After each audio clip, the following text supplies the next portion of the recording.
Magkaibigan talaga kami ni Ju. Mga 1 taon mahigit mula nung nag-start ako sa work. May iba talagang sumusuyo sa akin, pero kasi siya yung tulay. Eh, 'di ba gano'n naman 'yun? Not completely nanliligaw yung isa, but mas palagay ako kasi sa kanya. Pag nag-first move ako kasi parang may may instances na parang may nanunuyo sa kanya na nagpapaabot ng kape tuwing umaga. Eh kaso parang sa akin nahulog si Aya. Yun, doon na nagsimula yung spark namin dalawa.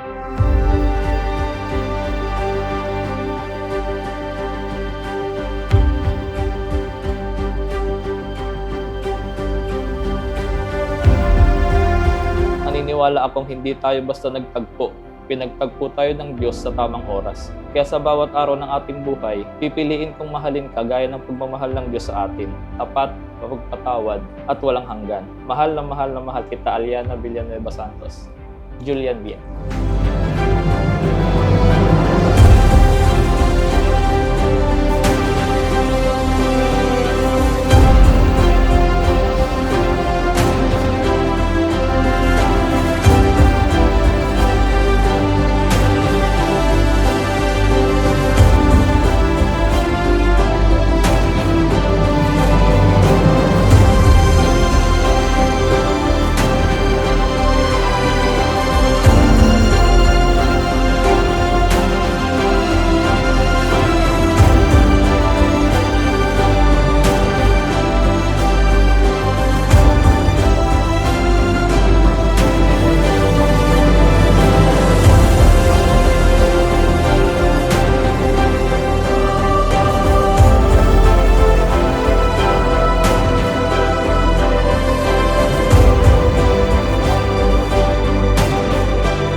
Kasi makikita mo naman sa gestures niya na kung ano talaga yung gusto niyang mangyari.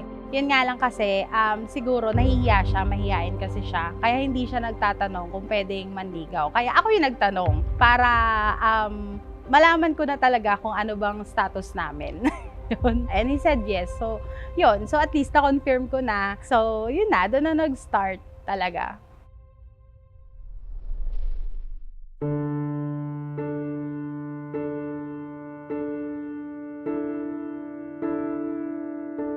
One look at you,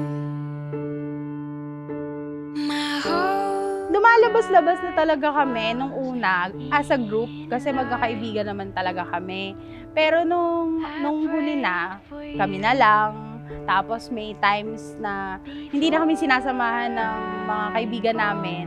So alam mo naman talaga na kapag ganon, yun, iba na. Way back 2015 noong una tayong nag-meet sa work, nagkaroon ako ng super jolly na kaibigan. Ikaw yung tipo ng babae na madaling pakisamahan.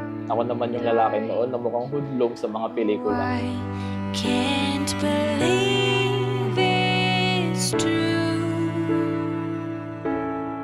I get to love you. It's the Ma, para best sa'yo, regalo thing namin that yun. I'll ever do. I get to love you.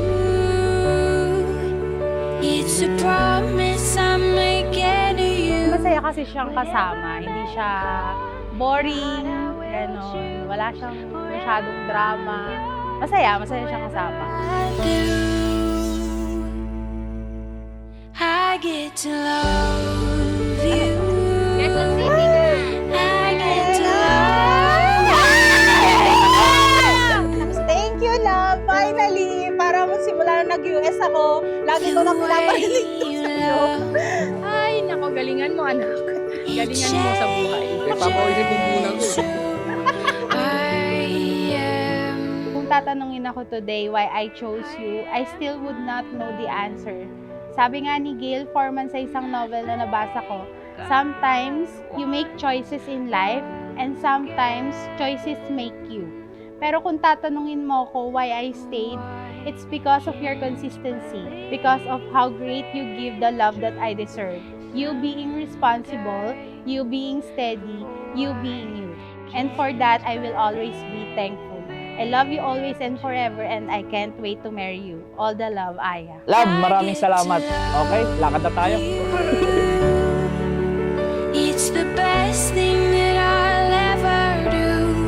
I get to love you. Bilib ako sa naging relasyon natin sa loob ng 9 years. Sobrang dami nating pagsubok na napagtagumpayan. And I proudly say, mula sa pagiging hudbog sa pelikula, hinubog mo ako para maging bida sa sarili nating istorya. I'm yours forever, I do.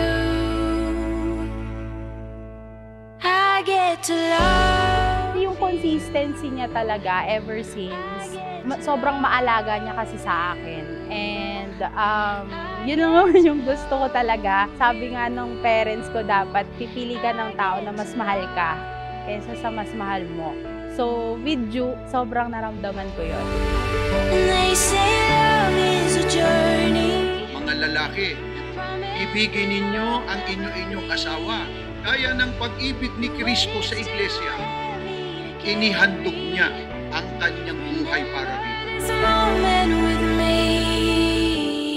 Mahal, alam mo naman, I'm always thankful sa'yo kasi hindi lang pangarap ko yung pinapriority mo, kundi yung pangarap nating dalawa. Gusto ko lang sabihin sa'yo na whatever happens, I will stay. I will always choose you. I love you very much.